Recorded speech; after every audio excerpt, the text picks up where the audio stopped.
জীবনটা অনেক ছোট, ইনফ্যাক্ট খুব ছোট।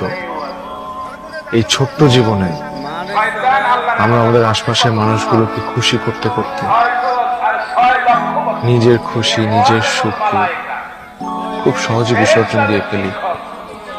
এ কারণে না মাঝে মধ্যে একটু সেলফিশ হতে হয়। যে জায়গায় ইংলিশের সেজদা,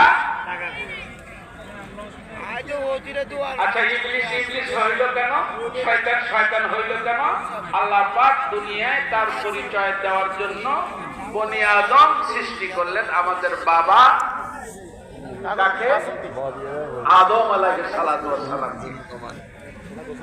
قال رسول الله صلى الله عليه وسلم خلق الله آدم على طول শর্ষিনা দরবার শরীফ মাহফিলের মাঠের মধ্যে আছি আমরা সবাই দোয়া করবেন।